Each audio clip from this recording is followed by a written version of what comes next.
It's time to boss up. Fix your credit, girl, get at it, get your bag up. Hit that gym and get back fine. Hey cousins, it's Rina and welcome back to my anxiety-filled life. If this is the first time you're seeing my lovely face, welcome. And enjoy the content. If you don't, it won't hurt my feelings, but it might just a little bit. But if you end up staying, you could just hit that subscribe button. Like, comment, you know the deal. You know the deal. But if you are, coming back once again to see me, thank you for returning. Today we're going to be talking about rental arbitrage. I mentioned it in my last video. I will link it up here. So I just wanted to go a little bit more in depth about like what it is, if you've never heard about it before, how to use it, and like what the benefits of using it are. So let's get straight into today's video, shall we?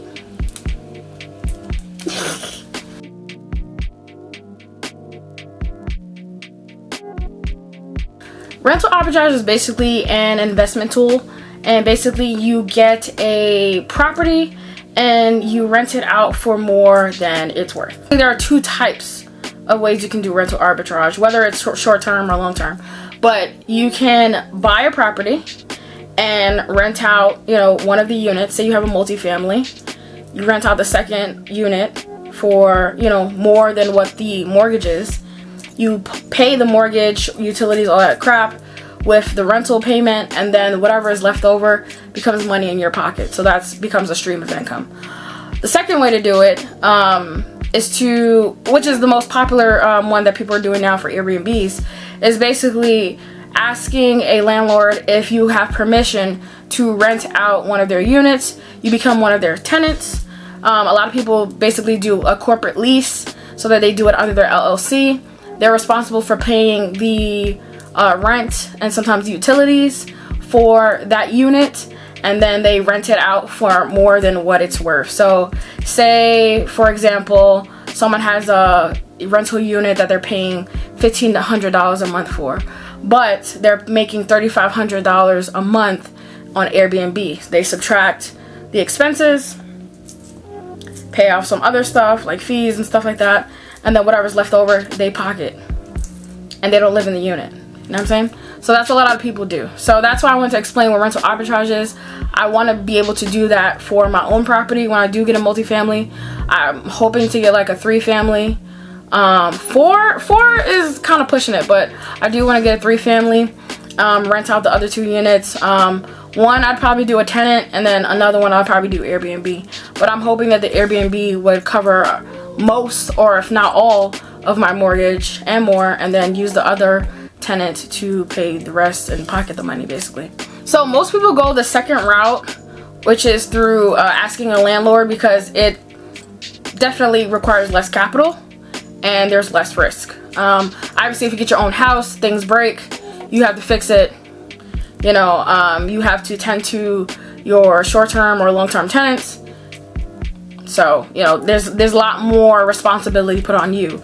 If you do the landlord route, if something breaks in the apartment and it's something that the super can fix, then that's like a light bulb, or change out the batteries and the fire alarm, stuff like that. But a lot of people are doing rental arbitrage for Airbnb nowadays, and they go the second route because it costs little to put money towards like first and second month's rent, maybe a security deposit, and then some money for furnishing the apartment, as opposed to getting a house where you have to put down a down payment, and then on top of that buying the appliances, the decor, the furniture. So there's just a lot more expenses if you go the first route. That makes sense.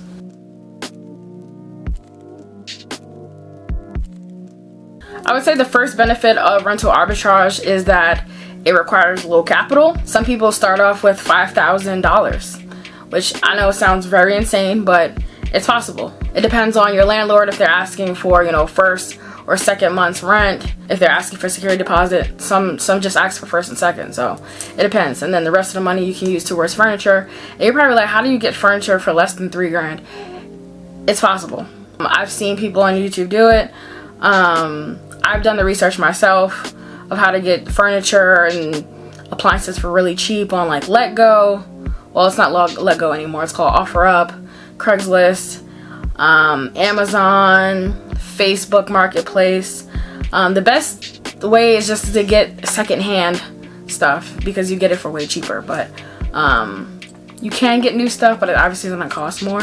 So if you're starting out, I would say start with the lower cost items and then build your way up to like build a huge portfolio. Another benefit of rental arbitrage is that it becomes a new stream of income. Once you have tenants and you know, whether it's short term or long term, if it's a steady amount of people that's going in and out, or you have a long-term tenant that is paying consistently, you have someone that's putting money in your pocket every single month. So the things that you have to worry about is obviously repairs, maintenance and stuff, but you know, there's regular wear and tear, and then there's the bigger issues. But as long as you have money saved on the back end just in case for these types of emergencies, then you should be good to go. Also with rent arbitrage, if you're going the first route where you purchase a property and you rent it out, you're also gaining equity as you have someone who is paying your mortgage, which is your tenant. So you're putting money in your pocket, you're gaining equity, you have a steady stream of income. I mean, who can complain? Rental arbitrage is pretty nice, honestly.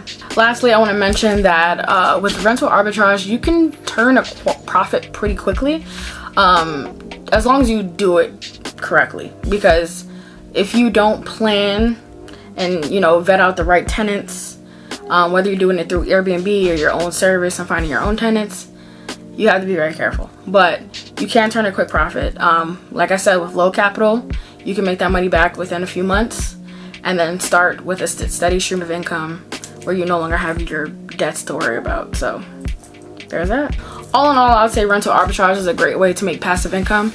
Some people say it's not passive and it's a lot of work, but I feel like if you create certain systems that make sense, then you won't have to do much work and it becomes passive. Like hiring your own team to do the management, hiring cleaners that have a certain schedule. If you're cleaning in between tenants, that's if you're doing the short-term rentals, or the long-term if you're cleaning after them.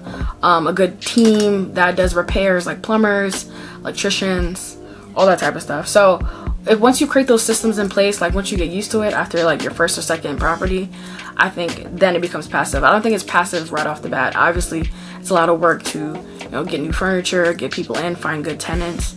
Once that's established after, I would say, the third month, then it becomes more passive. But that's rental arbitrage. It's not rocket science. A lot of people are doing it. I think it's a great option for having an extra stream of income.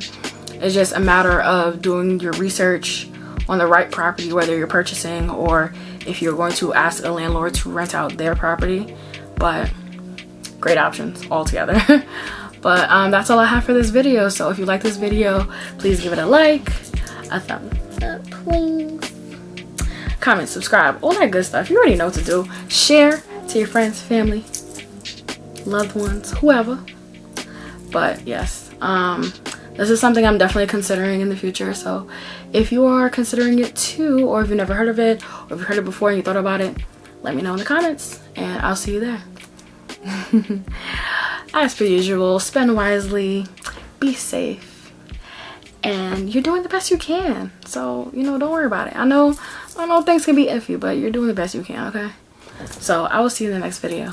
Bye. Young, broken, independent, not broken, not quitting, I'ma get it. Even though I still struggle, I'm sufficient. Like what's up, aiming how it's business.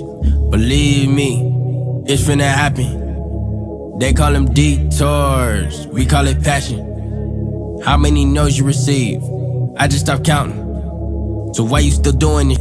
I'ma cash in the fountain.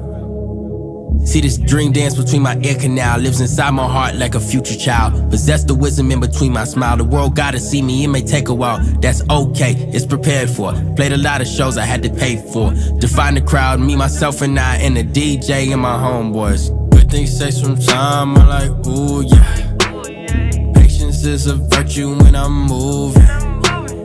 Looking at my life, it's a movie. Lot of ups and downs, I'm sticking to it.